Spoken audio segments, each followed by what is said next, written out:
5 Central African time, and we're coming to you live from Johannesburg in South Africa on Channel Africa from an African perspective.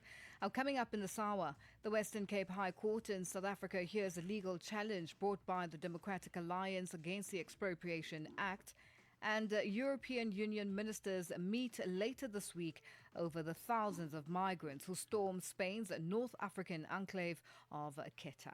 I'll stay connected to Africa and the world with Channel Africa, the international voice of the South African Broadcasting Corporation. Watch or listen anytime, anywhere at channelafrica.co.za on the Channel Africa mobile app and on SABC Plus or via the DSTV and OpenView audio bouquets. You can also catch us on social media at Channel Africa on Facebook and at Channel Africa 1 on all other platforms. Channel Africa, first with the African story globally.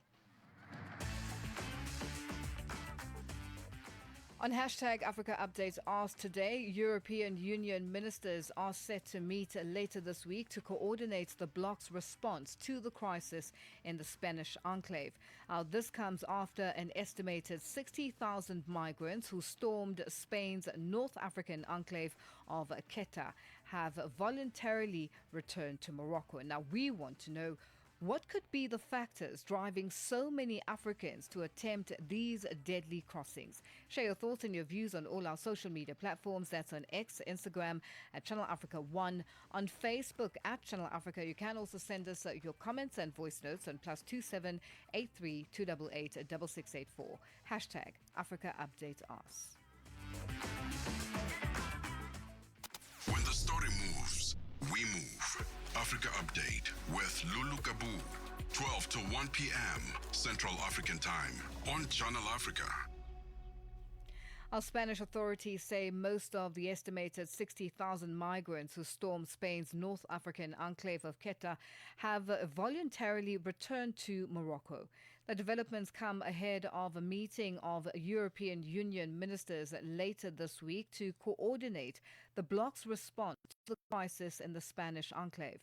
Meanwhile, Spain's Interior Minister Fernando Grande-Marlaska says the death toll that linked to the border crossings has risen to at least 67 as of Saturday. He warned that the number could increase, with fears that there may be additional casualties on the Moroccan side of the border.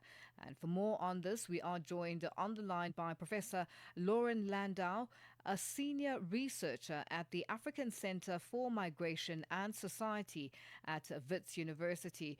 Prof, good afternoon, and thank you for joining us on Africa Update. It's a pleasure. Thank you for having me. Now, what does the large number of migrants attempting to enter Ceuta tell us about migration pressures in North Africa? I mean, they literally stormed through those that fencing, and it didn't look real until we realized at some point that actually this is real. Yeah, I think we're still trying to figure out how this happened at such a scale. It's almost unprecedented, except in times of war. I think there's two things. One is it really does speak about the ongoing inequalities between wealthy countries, European countries, for example, and even Morocco, which is not the poorest, but is still a relatively poor country. But also that there is some sort of politics here. This was clearly designed as a performance, clearly something going on here besides just the desperation of people to look for work. Now, with the reported death toll continuing to rise, what does this incident reveal about just the dangers migrants are willing to face to reach Europe? Yeah, I mean, it's something that we've been seeing for many years. People, in this case, not crossing the whole Mediterranean, but crossing deserts to get to the north coast of Africa, crossing the Mediterranean or crossing into these exclaves. It suggests a few things. I mean, one is that people feel they have very little choice, or that they're willing to take the chance in ways that could be fatal. But it also suggests the deadliness of the European strategies, which are echoed in the United States and elsewhere, of trying to keep people out simply through force, rather than to try to develop systems that allow people to move, that recognize how inequality, how ongoing poverty will continue to drive migration. Role should Morocco play in managing migration flows towards Europe, especially with the meeting of European ministers expected sometime this week? Should Morocco not be a part of these meetings, or shouldn't they have some sort of engagements to find out where the issues are and how they can manage this crisis? Yeah, clearly, if you have a border both and you want to manage it, both sides or all sides of the border should be in part of that conversation. What we've been seeing increasingly, of course, is that Europe has been asking African countries, including Morocco and other countries in North Africa, all the way down to the equator, to essentially manage migration on their behalf, which by which they mean try to lock people into their own countries. I don't know that Morocco wants to do that. Clearly, Morocco stands to benefit from embarrassing Spain, for putting Spain on the back foot. There's a politics there that goes back, hundreds of years. I do think that we need different management systems, but those management systems can't just be about locking people in.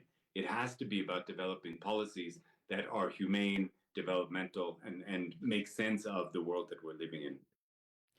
Could tighter border controls simply push migrants towards even more dangerous routes?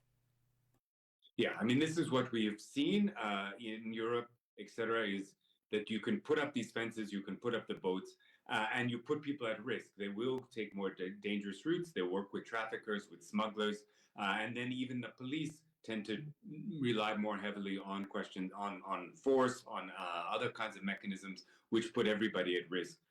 This is a human cost that it seems some countries are willing to pay, but I think we do need to have debates about, from an African-wide perspective, in negotiations with the Europeans and others, about how can we manage this within the continent and between continents in a way that are more humane.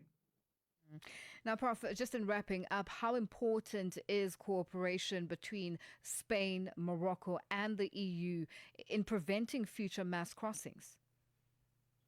Yeah, well, I think we first need to understand what's really happened here. What is the politics? What is the performance that was being played? But there is a need to talk more long term about what does it mean to have these little exclaves, these little bits of Europe on the African continent? What does it mean to keep them safe? But what does it also mean to keep the people in the countries around them safe, and all, so we can all move towards a more prosperous and equitable situation? Well, Prof, thank you so much for joining us. We'll leave it there for today. Thank you. Professor Loren Landau, a senior researcher at the African Center for Migration and Society at Wits University, joining us on the line. Women who lead, women who lift,